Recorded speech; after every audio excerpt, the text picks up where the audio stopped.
আদব আখলাক দর্সে আজকে আমরা দুইটা বিষয় নিয়ে আলোচনা করব। একটা বিষয় হলো তাওয়াক্কুল, আরেকটা হলো রিদা বিল কদা। দুইটা অর্জনীয় গুণ, এমন দুটা গুণ যা আমাদের অর্জন করা উচিত। তার মধ্যে একটা হলো তাওয়াক্কুল, আরেকটা হলো রিদা বিল কদা। প্রথমে তাওয়াক্কুল এর আলোচনা আমরা করি।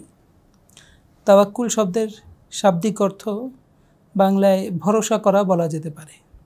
ভরসা করা, এখানে উদ্দেশ্য হলো আল্লাহ তাআলার উপর ভরসা করা। তাওয়াক্কুলের ব্যাপারটা বোঝার জন্য, তাওয়াক্কুল জিনিসটা কি, কিভাবে করতে হয়, এটা বোঝার জন্য আমাদের মৌলিক একটা কথা প্রথমে মাথায় রাখা দরকার। সেটা হলেই যে বিশ্বজগতে যা কিছু ঘটে সব আল্লাহ তাআলার মাশিয়াত। মাশিয়াত শব্দের অর্থ ইচ্ছা, এবং কুদরত। কুদরত শব্দের অর্থ ক্ষমতা। বিশ্বজগতে যা কিছু ঘটে সব আল্লাহ তাআলার ইচ্ছা ও ক্ষমতায় ঘটে। আল্লাহ তাআলার ইচ্ছার বাইরে এই পৃথিবীতে কিছুই ঘটতে পারে না। কিন্তু সব বিষয়ে তার সন্তুষ্টি থাকে না। পৃথিবীতে যা কিছু ঘটছে তার সব কিছুর সাথে আল্লাহর সন্তুষ্টি নেই। সব কিছু আল্লাহ পছন্দ করছেন না, কিন্তু ঘটতে দিচ্ছেন। আল্লাহ যদি ইচ্ছা করতেন সব বন্ধ করে দিতে পারতেন। তো এই বিশ্বজগতের সমস্ত বস্তুর সৃষ্টি আল্লাহ তাআলা করছেন, এবং এই সমস্ত বস্তুর ভেতরে যে পাওয়ার এবং যতখানি এনার্জি আছে তা সব আল্লাহই সৃষ্টি করছেন। দুনিয়াকে আমরা বলি দারুল আসবাব। আসবাব শব্দ এটা সাবাবুন শব্দের অর্থ, সাবাবুন শব্দের বহুবচন আসবাব। সাবাব অর্থ হচ্ছে উপায়, উপকরণ। এর বহুবচন আসবাব, উপকরণ। দুনিয়াকে বলা হয় দারুল আসবাব, মানে মাধ্যম, উপকরণ ব্যবহারের জায়গা। দুনিয়াতে আমরা যা কিছু করি না কেন, কোনো না কোনো মাধ্যম এর ব্যবহার করেই আমরা করি। তো মাধ্যম বলতে বিশ্বজগতে যত বস্তু, যত মাধ্যম সব আল্লাহ তাআলার সৃষ্টি, এবং এই সকল বস্তুর ভেতর যেখানে ক্ষমতা, যত পরিমাণ পাওয়ার, এনার্জি, এটা আল্লাহ তাআলার দেয়া। এই সব কিছু আল্লাহ তাআলার আদেশ মোতাবেকই কাজ করে। আল্লাহ তাআলার আদেশ না থাকলে সেগুলো কাজ করে না। যতক্ষণ আল্লাহ তাআলার আদেশ এর ভিতর থাকে ততক্ষণ তা কাজ করে। যখন আল্লাহ তাআলার আদেশ থাকে না তখন কাজ করে না। যেমন ইব্রাহিম আলাইহিস সালামকে আল্লাহ তাআলা, যেমন ইব্রাহিম আলাইহিস সালামের ঘটনায় আমরা এর একটা দৃষ্টান্ত পাই। ইব্রাহিম আলাইহিস সালাম তাওহীদের দাওয়াত দিচ্ছেন, আর বাদশা কাফের, তিনি সিদ্ধান্ত নিলেন আগুনে জ্বালাবেন ইব্রাহিম আলাইহিস সালামকে। আগুনের কাজ তো পোড়ানো। আগুনের ভিতর যে শক্তি সেটা হলো পোড়ানোর শক্তি। ইব্রাহিম আলাইহিস সালামকে সেখানে ফেলা হলো। ওদিকে আল্লাহ তাআলা বললেন, কুলনা ইয়া নারু কুনি বারদা ওয়া সালামান আলা ইব্রাহিম। হে আগুন, তুমি ইব্রাহিমের উপর ঠান্ডা, শীতল, আরামদায়ক হয়ে যাও। তা আল্লাহ তাআলা যখনই তার শক্তি প্রয়োগে নিষেধ করে দিলেন, তখন সেটা শক্তি প্রয়োগ বন্ধ করলো। তখন আগুনের ভেতর ইব্রাহিম আলাইহিস সালাম তো থাকলেন, কিন্তু তিনি পুড়লেন না। কোনো বর্ণনায় পাওয়া যায় তিনি 40 দিন এই আগুনের ভেতর ছিলেন, অথচ তার কোনো ক্ষতি হয়নি এই সময়। তো বিশ্বজগতের যত ঘটনা ঘটে সব আল্লাহ তাআলার ইচ্ছাই ঘটে। আমরা দেখি যে আমরা একটা মাধ্যম ব্যবহার করলাম, এর মাধ্যমে ঘটনা ঘটল। ওই মাধ্যমটা ওটা আল্লাহর সৃষ্টি। যত মাধ্যম ব্যবহার করি মাধ্যমগুলো আল্লাহর সৃষ্টি, এবং মাধ্যমের ভেতর যে শক্তি সেটাও আল্লাহ তাআলার সৃষ্টি। সেটা যতক্ষণ আল্লাহ আদেশ থাকবে ততক্ষণ কাজ করবে। এই জন্য সহজে বলা যায় পৃথিবীতে যা কিছু ঘটে সব আল্লাহর ইচ্ছায়, আল্লাহর মাশিয়াত এবং কুদরত, আল্লাহর ইচ্ছা এবং আল্লাহর ক্ষমতায় ঘটে। এখন তাওয়াক্কুল অর্থ কি? পৃথিবীর সব ঘটনা যেহেতু আল্লাহ তাআলার ইচ্ছায় এবং আল্লাহ তাআলার ক্ষমতায় ঘটে, এজন্য যে কোনো কিছু আমি করতে চাই না কেন পৃথিবীতে, তা আল্লাহর ইচ্ছা এবং ক্ষমতায় ঘটতে হবে। তার পেছনে যদি আল্লাহর ইচ্ছা থাকে, আল্লাহ যদি অনুমতি দেন, তাহলে সেই ঘটনা পৃথিবীতে ঘটবে, অন্যথায় ঘটবে না। তো আমি যাই করতে চাই, সেক্ষেত্রে আমার মনোযোগ, আমার মানসিকতা এর পুরোটাই আল্লাহ তাআলার দিকে নিবদ্ধ রাখতে হবে। যে আল্লাহ তাআলা যদি ইচ্ছা করেন তাহলে জিনিসটা ঘটবে, আল্লাহ ইচ্ছা না করলে ঘটনাটা ঘটবে না। এই হলো তাওয়াক্কুল, আল্লাহর উপর ভরসা করা। যে কোনো কাজ করার ক্ষেত্রে আল্লাহ তাআলার উপর ভরসা করা, যে আমি তো কাজটা শুরু করছি, আল্লাহ চাইলেই এটা ঘটবে, আল্লাহ না চাইলে ঘটবে না। এটাকে বলে আল্লাহ তাআলার উপর কর্ম সম্পাদনের ক্ষেত্রে আল্লাহ তাআলার উপর ভরসা করা। এই তাওয়াক্কুল দুই প্রকার, একটা হলো বিশ্বাসগত, একটা হলো বিশ্বাস কেন্দ্রিক, আর একটা হলো কর্মগত। বিশ্বাস কেন্দ্রিক কি? বিশ্বাস কেন্দ্রিক তাওয়াক্কুল হলো প্রত্যেক ঘটনায় সব সময় মনে এটা রাখা, এই বিশ্বাস রাখা, এটা নিজের ভিতর জাগ্রত রাখা যে আল্লাহ তাআলা চাইলেই যে কোনো ঘটনা ঘটে। আমি যে কাজটা করতে যাচ্ছি, যে সিদ্ধান্ত নিচ্ছি, যদি আল্লাহ চান তাহলে সেটা ঘটবে, অন্যথায় এটা ঘটবে না। এই বিশ্বাস রাখা সকলের উপর আবশ্যক, এটা ঈমানের একটা অংশ। বিশ্বাসগত যে তাওয়াক্কুল, এটা ঈমানের অংশ। যখন মানুষ এর বাইরে চলে যায়, কোনো বস্তুকেই ক্ষমতার অধিকারী মনে করে, অথবা সরাসরি মনে করে এটা আমার পাওয়ারেই হচ্ছে, আমার কারণেই হচ্ছে, যখনই তার দৃষ্টিটা এই মাধ্যমের সৃষ্টিকর্তা বা ব্যক্তির সৃষ্টিকর্তা আল্লাহ তাআলা থেকে সরে মাধ্যমের দিকে বসে যায়, তখনই তিনি ঈমানের বাইরে চলে যান। এজন্য তাওয়াক্কুলের যে বিশ্বাসগত জায়গা, সেটা কিন্তু সবার উপর ফরজ, এই বিশ্বাস সবাইকে রাখতে হবে। এরপর হলো কর্মগত দিক। কর্মগত ক্ষেত্রে তাওয়াক্কুল জিনিসটা কি? কর্মগত ক্ষেত্রে আমরা কাজে কিভাবে তাওয়াক্কুলকে ফুটিয়ে তুলব? এখন কর্মগত দিক, এর মধ্যে প্রথমে দুইটা বিভাজন। একটা হলো কাজটা কি দ্বীনি কাজ না দুনিয়াবি কাজ। যদি দ্বীনি কাজ হয় তাহলে দ্বীনি কাজ করার জন্য যত মাধ্যম আছে, যেমন দ্বীনি কাজ, ইলম শিক্ষা করা, ইলম শিক্ষার জন্য যে পরিমাণ পরিশ্রম করা দরকার, মেহনত করা দরকার, শিক্ষকের কাছে যাওয়া দরকার, যা যা করা দরকার, আল্লাহ যেহেতু ইলম তলবকে আমার উপর ফরজ করেছেন, এজন্য ইলম তলবের যে সকল মাধ্যম আছে সেগুলো আমাকে গ্রহণ করতে হবে। এখানে এই তাওয়াক্কুল করা যে আল্লাহ ইচ্ছা করলেই তো আমাকে ইলমে দ্বীন দান করতে পারেন, সুতরাং আমি কোনো মাধ্যম গ্রহণ করলাম না, আল্লাহ ইচ্ছা করলে আমাকে দিয়ে দিবেন, এরকম তাওয়াক্কুল করা জায়েজ নেই। কর্মগত দিকে, কর্মগত ক্ষেত্রে তাওয়াক্কুল এর মূল কথা হলো আসলে মাধ্যম ব্যবহার ছেড়ে দেওয়া, মাধ্যমটা ব্যবহার না করা। মানে আল্লাহ ইচ্ছা করলেই তো ঘটনা ঘটে, তো মাধ্যম ব্যবহার করে লাভ কী? মাধ্যম ব্যবহার করলে ঘটনা ঘটতেও পারে, নাও ঘটতে পারে, কিন্তু আল্লাহ চাইলে অবশ্যই ঘটবে। সুতরাং আমি মাধ্যম ত্যাগ করি, আল্লাহর ইচ্ছায় ঘটনা ঘটুক, আল্লাহ চাইলে ঘটনাটা ঘটুক। তো দ্বীনি ক্ষেত্রে নামাজ পড়ার জন্য আমাকে উজু করতে হবে, মসজিদে যেতে হবে, নামাজের প্রস্তুতি নিতে হবে, এগুলো আমি করলাম না, আর আল্লাহ তাআলা ইচ্ছে করলে আমাকে নামাজ পড়াতে পারেন। হজের কোনো প্রস্তুতি আমি নিলাম না, আল্লাহ ইচ্ছে করলে, কাফেররা বলতো কিন্তু কোরআনে বিভিন্ন জায়গায় বিবরণে এসেছে, আল্লাহ চাইলে আমরা মুমিন হতাম। এই যে সে মাধ্যমকে ত্যাগ করলো এবং বলল যে আল্লাহর ইচ্ছার উপর, আল্লাহ চাইলেই তো এটা আমরা করতে পারতাম। সূরা ইয়াসিনে বিবরণ এসেছে, কাফেররা বলতো যখন আল্লাহ রসুল বলতেন যে তোমরা দান করো, কাফেররা এই যে দান করার বিষয়টাকে ঠাট্টা স্বরূপ নিত, যে আল্লাহ ইচ্ছা করলে যাকে খাওয়াতে পারেন তাকে মানুষ দান করে খাওয়াতে হবে কেন?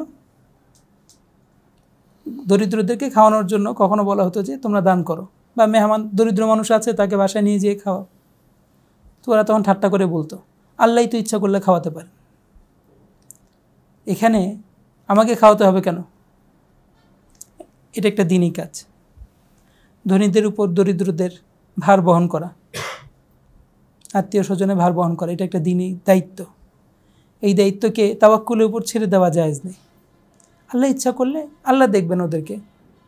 সমাজের দরিদ্রদের কথা আমরা ছেড়ে দিলাম, ভাবলাম আল্লাহ ইচ্ছা করলেই, আল্লাহ ইচ্ছা হলে ওদের একটা ব্যবস্থা হয়ে যাবে, এটা কিন্তু শরীয়তে বৈধ না। দ্বীনি যত কাজ আমাদের সামনে আসবে, সেখানে যে সকল মাধ্যম অবলম্বন করা দরকার সেগুলো অবশ্যই অবলম্বন করতে হবে। সেখানে মাধ্যম অবলম্বন ত্যাগ করে আল্লাহ ইচ্ছা করলে এই ঘটনা ঘটতেই পারে, এ কথা বলা জায়েজ নেই। আল্লাহ রসুলের জীবনী তো আমরা দেখতে পাই, স্বাভাবিকভাবে জিহাদ করার দরকার ছিল, আল্লাহ রসুল জিহাদে গেছেন, জিহাদকে ত্যাগ করেন নাই, জিহাদ করছেন, জিহাদ করছেন আর তাওয়াক্কুল করছেন আল্লাহ বিজয় দান করবেন। আমি তো আসলাম, আল্লাহ হয়তো বিজয় দান করবেন। দ্বিতীয় ক্ষেত্র হলো দুনিয়াবী ক্ষেত্র। দিনী ক্ষেত্রের পর তাওয়াক্কুলের জায়গা, আলোচ্য জায়গা হলো দুনিয়াবী ক্ষেত্র। দুনিয়াবী ক্ষেত্রে আমরা তাওয়াক্কুল করব, কোন জায়গায় করব? এখানে প্রথম কথা হলো, দুনিয়া আমরা যত উপকার গ্রহণ করি সেই উপকারগুলো দুই রকম। কোনো উপকার গ্রহণ করা শরীয়তে বৈধ, কোনো উপকার গ্রহণ করা শরীয়তে বৈধ না, কোনোটা হালাল, কোনোটা হারাম। তো শরীয়ত দুনিয়ার যে কাজগুলোকে হারাম করছে, যে উপকার গ্রহণকে, দুনিয়ার যে সকল উপকার, যে সকল ফায়দা লাভকে শরীয়ত নিষিদ্ধ করে দিছে, সেই সমস্ত ক্ষেত্রে যা যা মাধ্যম আছে সেগুলোকে অবশ্যই ত্যাগ করতে হবে। হারাম কাজের, নিষিদ্ধ কাজের যত মাধ্যম আছে সে মাধ্যমগুলোও নিষিদ্ধ, সেগুলোকে অবশ্যই ত্যাগ করতে হবে। বাকি রইল হালাল ক্ষেত্র, যে সকল উপকরণ, যে সকল উপকার পাওয়ার বৈধতা শরীয়তে আছে, সেগুলো তিন প্রকার।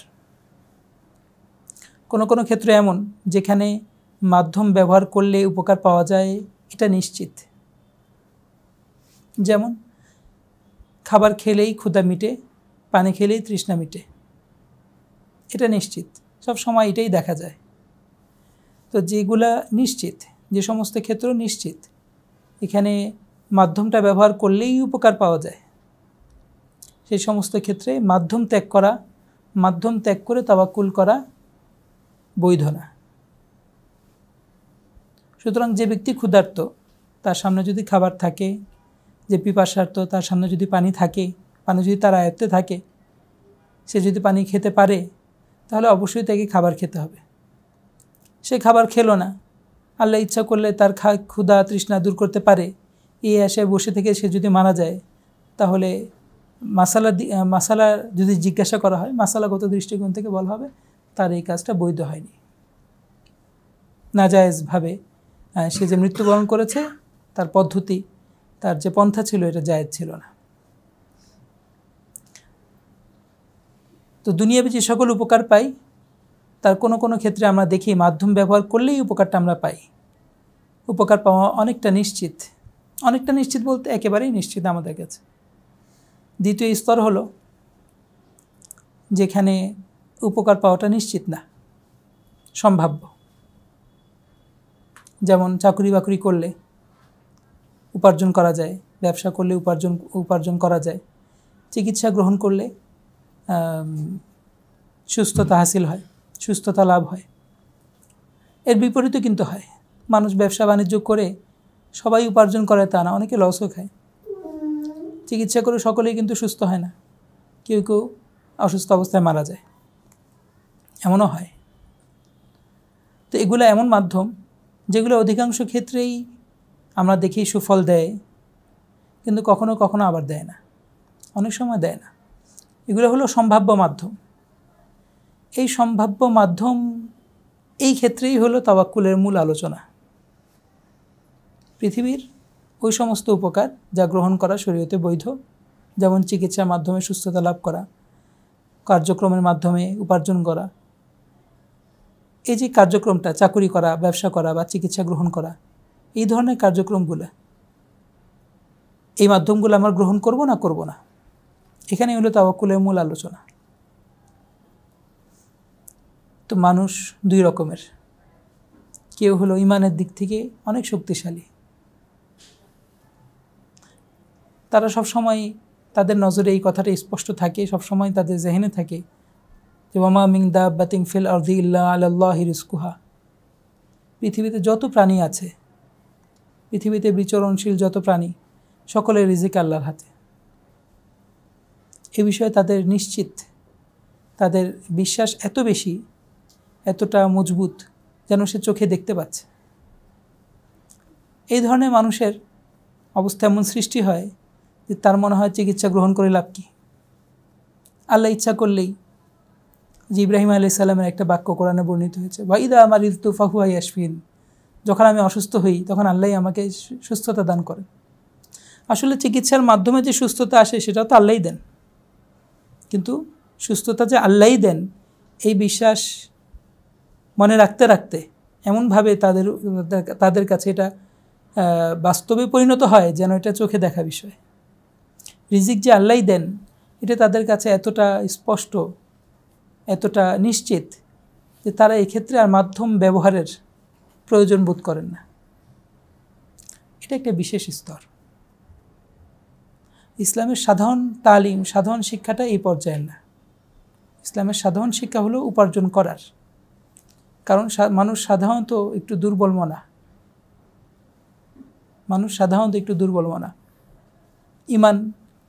ইমানের ক্ষেত্রে মানুষ সকলে ওই স্তরের না। এই জন্য আল্লাহ রসুল সাধারণ যে শিক্ষা দিয়েছেন সেই শিক্ষাটা হলো উপার্জন করা, মাধ্যম ব্যবহার করে মাধ্যম ব্যবহারের মাধ্যমে উপকার নেওয়া। এই শিক্ষা আল্লাহ রসুল দিয়েছেন। যেমন আল্লাহ রসুল নিজেই ব্যবসা বাণিজ্য করেছেন এক সময় নবুয়তের আগে। বিভিন্ন নবীদের জীবনীতে পাওয়া যায় তাদের কেউ কেউ বিভিন্ন পেশা গ্রহণ করেছিলেন। তো নবীরা পেশা গ্রহণ করেছেন, তারা কাজ করে উপার্জন করেছেন, এই দৃষ্টান্ত ছিল। সাহাবা ইকরামের মধ্যে তো অফুরন্ত দৃষ্টান্ত, তারা আল্লাহ রসুলের কাছে ইসলাম শিখেছেন। এই মানে আল্লাহ রসুল উপার্জন মাধ্যম ব্যবহার করে উপার্জন করা, রিজিক অন্বেষণ করা, এই ব্যাপারে তাগিদ দিয়েছেন। কোরআনেও বিবরণ আছে সূরাতুল জুমায়, ফাইদা কুদিয়াতিস সালাতু ফান্তাশিরু ফিল আরদ, যখন নামাজ শেষ হয়ে যায় তখন তোমরা জমিনে ছড়িয়ে পড়ো, রিজিক তালাশ করো। এই ধরনের ক্ষেত্রে আমরা দেখি যে ইসলাম আমাদেরকে এখানেই উৎসাহ দেয় বেশি, এই সমস্ত ক্ষেত্রে বেশি উৎসাহ দেয়। এখন আল্লাহ তাআলা এই দৃষ্টান্ত তো রেখেছেন যে আল্লাহ তাআলা এমনিতেই রিজিক দিতে পারেন, উপার্জন করা লাগে না। যেমন মারিয়াম আলাইহিস সালামের ঘটনা। মারিয়াম আলাইহিস সালাম ওনার মা নিয়ত করেছিলেন যে আমার একটা পুত্র সন্তান হবে, তাকে আমি মসজিদুল আকসা এর খাদেম বানাবো। তো জন্ম নিল নারী। তিনি বললেন আমার মেয়ে জন্ম হলো, আমি তো আগে নিয়ত করে রাখছি, মান্যত করে রাখছি তাকে আল্লাহর ঘরের খাদেম বানাবো। তো মান্যতভাবেই থাকলো, এই মেয়ে মসজিদের খাদেম হবে। মসজিদ থেকে একটু দূরে তার জন্য একটা ঘর বানানো হলো, উনি ঘরে থেকে ইবাদতবন্দি করতেন এবং এক সময় উনি মসজিদ যখন মানুষ থাকতো না তখন পরিষ্কার পরিচ্ছন্ন করে রাখতেন। সেই সময় নবী জাকারিয়া আলাইহিস সালাম উনি দায়িত্ব নিলেন মারিয়াম আলাইহিস সালামকে দেখাশোনা করার। উনি ছিলেন ওনার খালু। তো জাকারিয়া আলাইহিস সালামের বিবরণটা কোরআনে আসছে। জাকারিয়া আলাইহিস সালাম ওনাকে রেখে ঘর বন্ধ করে বাইরে যেতেন, মাঝে মাঝে খবর নিতে আসতেন, ঘর খুলে ভিতরে আসতেন। তো যখনই বন্ধ দরজা খুলে বাইরে থেকে তিনি ঢুকতেন, দেখতেন মারিয়াম আলাইহিস সালামের কাছে বিভিন্ন প্রকারের ফল, বিভিন্ন প্রকারের রিজিক। তো বলতেন এই রিজিক তোমার কাছে কিভাবে, কোথা থেকে আসলো? উনি বলতেন যে আল্লাহ তাআলার কাছ থেকে এসেছে, আল্লাহ যাকে ইচ্ছা করেন রিজিক দান করেন। তো মারিয়াম আলাইহিস সালামের ঘটনায় আল্লাহ তাআলা দেখিয়েছেন আল্লাহ এভাবে রিজিক দান করতে পারেন। এগুলো আমাদের জন্য দৃষ্টান্ত। কিন্তু স্বাভাবিক শিক্ষা কি? মাধ্যম গ্রহণ করা, উপার্জনের পথ গ্রহণ করা এবং উপার্জন করা, এটাই সাধারণ শিক্ষা আল্লাহ রসুলের। এটা শরীয়তের বিধান। অনেক সময় এমন হয় যে মাধ্যমকে তরক করা হয়, সাধারণ মানুষ সাহস করে এই মাধ্যমটাকে ত্যাগ করে, মানে তাওয়াক্কুল করে, উপার্জনের পন্থাকে বাদ দেয়। পরে মানুষের কাছে হাত পাতা লাগে। ওই যে ওয়াতাজাওয়াদু, ওই ধরনের লোক চিন্তা করতো আল্লাহর ঘরে যাচ্ছে, আল্লাহ খাওয়াবেন, কিন্তু অভাবে পরে মানুষের কাছে চাওয়া লাগতো। মিসাল স্বরূপ তাওয়াক্কুলের বিষয়টা বোঝানোর জন্য এইটা মিসাল স্বরূপ বলা হয় যে এক লোক চিন্তা করলো যে রিজিক তো আল্লাহ তাআলা দেয়নি, তা আমি উপার্জন ছেড়ে দিলাম, আমি জঙ্গলে বসে থাকবো, আল্লাহ খাওয়াবেন। জঙ্গলে গিয়ে একদিন 2 দিন পার করলো, খাবার দাবার তো আসে না। 3য় দিন বসে থাকতে থাকতে সে দেখলো একটা লোক খাবার নিয়ে আসতেছে। তো সে একটু সান্ত্বনা পাইলো, এই তো রিজিক আসতেছে। কিন্তু দেখলো যে ওই লোকটা খাবার নিয়ে এসে একা একাই খাচ্ছে। তখন লোকটা একটু অবাক হলো যে এনে তো আমাকে দেওয়ার কথা, আমি তাওয়াক্কুল করে বসে আছি, আর সে খেয়ে ফেলছে। পরে এই লোকটা একটু আওয়াজ করলো, গলা কাশি দিয়ে বোঝালো যে এখানে আমি আছি। তখন ওই লোকটা ফিরে বলল, আসেন আপনিও খাবারে যোগদান করেন। তো যে তাওয়াক্কুলে গলা কাশি দিয়ে বোঝানো লাগে, এটা কোন সময়? এটা হচ্ছে ওই সময় যখন সাধারণ মানুষ এই তাওয়াক্কুলের দায়িত্ব নিয়ে নেয়। এটা আসলে এমন একটা অবস্থা যে মানুষের ভেতর এমনিতেই সৃষ্টি হয়।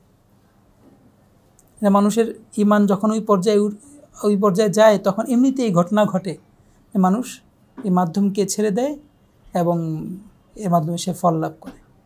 আমরা সাধারণ তালিমটা গ্রহণ করব। আর দুনিয়াবি ক্ষেত্রে, দুনিয়াবি উপকার পাওয়া তৃতীয় রকমের ক্ষেত্র হলো, তৃতীয় জায়গা হলো এমন জায়গার মাধ্যম গ্রহণ করা যেগুলা কল্পনার বিষয়, কাল্পনিক কিছু বিষয়। কাল্পনিক বলতে প্রায় অসম্ভব কোনো পরিকল্পনা আমি হাতে নিলাম, হাতে নিয়ে এর জন্য পরিকল্পনা করতে লাগলাম, এর জন্য যা যা মাধ্যম জোগাড় করা যায় তা করতে থাকলাম। এটা হলো দীর্ঘ আশা। কোরআন হাদিসের দৃষ্টিভঙ্গিতে দীর্ঘ আশা এটা শয়তানের পক্ষ থেকে শয়তান মানুষকে দীর্ঘ আশা দিয়ে দুনিয়ার কাজে এমনভাবে ব্যস্ত করে ফেলে যার কারণে সে আখিরাতকে ভুলে যায়। তো এমন কল্পনাতীত, কল্পনার জগতে নিয়ে যায় বা দীর্ঘ আশায় আমাকে ফেলে দেয়, এই ধরনের ক্ষেত্রে মাধ্যম গ্রহণ করা উচিত না, বৈধ না। এখানে মাধ্যমকে ত্যাগ করা উচিত, এই ধরনের পরিকল্পনা করাই উচিত না। তো এই যে তাওয়াক্কুলের মধ্যে মাধ্যম গ্রহণ করার এই কিছু দৃষ্টান্ত হাদিসে আছে।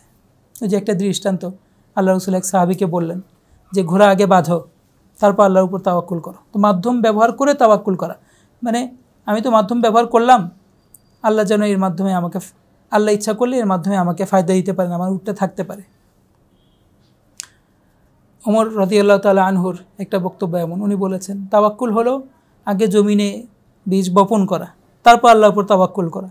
আমি আমার মতো করে বীজ বপন করেছি, এখন আল্লাহ ইচ্ছা করলে রিজিক দিতে পারেন। দেখেন নবী করিম সাল্লাল্লাহু আলাইহি ওয়াসাল্লাম জিহাদে গেছেন, শত্রুদেরকে হারানোর জন্য এই মাধ্যম তিনি গ্রহণ করেছেন, অথচ আল্লাহ ইচ্ছা করলেই তার নবীকে বিজয় দান করতে পারতেন। আরও দৃষ্টান্ত আছে। মেরাজের রাত্রে আল্লাহ তাআলা আল্লাহ রসুলকে নিয়ে গেলেন বোরাক পাঠিয়ে। যিনি জিব্রাইলকে এমনিতেই পাঠাতে পারেন, উনি কি আল্লাহ রসুলকে এমনিতেই নিতে পারেন না? উনি বোরাক পাঠানোর কি দরকার? এটা মাধ্যম, মানে পৃথিবীর মানুষের কাছে যা স্বাভাবিক এই ধরনের মাধ্যম। আচ্ছা, বোরাক নিয়ে আল্লাহ রসুল গেলেন বাইতুল মাকদিসে, সেখানে বোরাকের লাগাম ছিল। তো সেই লাগাম আল্লাহ রসুল যখন মসজিদে ঢুকবেন তখন সেই বোরাককে বেঁধে রাখা হলো একটা পাথরের মধ্যে রশি দিয়ে। যে বোরাক আসছে আল্লাহ রসুলকে নিয়ে যাওয়ার জন্য, সেটা কি পালানোর কোনো সম্ভাবনা ছিল না। তারপরে সেখানে এই রশিটাকে ব্যবহার করা, এগুলো কিন্তু স্বাভাবিক তালিম, সাধারণ শিক্ষা এটাই যে যেটার যে পন্থা সেটা আমি গ্রহণ করব।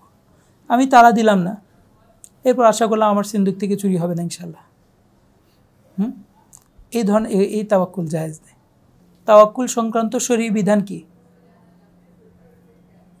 তাওয়াক্কুল সংক্রান্ত একটা শরঈ বিধান আছে, সেটা হলো ওয়ালা তাকুলান্না লিশাইইন ইন্নী ফাইলুন যালিকা গাদান ইল্লা আন ইয়াশা আল্লাহ। তোমরা কোনো ক্ষেত্রেই এমন বলো না যে এটা আমি কালকে করব ইনশাআল্লাহ বলা ছাড়া। আমি আগামীকাল করব, আগামীকাল করতে হলে তো ইন শব্দের অর্থ যদি, শাহ ইচ্ছা করেন আল্লাহ তাআলা, আল্লাহ শাহ মানে ইচ্ছা করেছেন, ইনশা আল্লাহ যদি আল্লাহ ইচ্ছা করেছেন, এটা আসলে ভবিষ্যৎ অর্থে হবে যদি আল্লাহ তাআলা ইচ্ছা করেন তাহলে আমি এই কাজটা করতে পারবো। তো শরঈ বিধান হলো যখন আমরা ভবিষ্যতে কোনো কাজের পরিকল্পনা করব তখন এই তাওয়াক্কুলের কথা মাথায় রেখেই ইনশাআল্লাহ বলবো, যে হলে তো আল্লাহ তাআলার মাধ্যমেই হবে, আল্লাহ তাআলার ইচ্ছাই হবে, এমনিতে তো হবে না। আমি পরিকল্পনা করছি, ইনশাআল্লাহ এটা করব। ভবিষ্যতে যে কোনো কাজের পরিকল্পনায় ইনশাআল্লাহ শব্দটা বলা। আর এই তাওয়াক্কুলের চর্চা করার কিছু পরামর্শ আছে, সেটা হলো আমি যানবাহনে উঠলাম, কোথাও যাচ্ছি, সেখানে এই কথা মাথায় নিয়ে নিব। আল্লাহ রসুল যে দোয়াগুলো শিক্ষা দিয়েছেন, সফরের দোয়া, গাড়িতে ওঠার দোয়া, সেগুলো পড়ব। আর এই কথা মনে মনে আনবো যে আমি বাহনে তো চললাম, এটা একটা মাধ্যম গ্রহণ করা, আল্লাহ তাআলা ইচ্ছা করলে আমি পৌঁছাবো। আল্লাহর উপর ভরসা করি যে আল্লাহ আমি বাহনে চলেছি, আপনি আমাকে পৌঁছে দেন। ওষুধ খাওয়ার সময় এটা মনে করা, হে আল্লাহ আমি ওষুধ খাচ্ছি, আপনি আমাকে সুস্থ করে দেন। হে আল্লাহ আমি উপার্জনের পদ্ধতি অবলম্বন করছি, চাকরি বাকরি করছি, ব্যবসা বাণিজ্য করছি, আপনি এখান থেকে আমাকে হালাল রুজি দান করেন। এগুলো হলো তাওয়াক্কুল নিজের ভিতর আনার, তাওয়াক্কুলের কথাটা নিজের ভিতর বসানোর চর্চা বিভিন্ন ক্ষেত্র।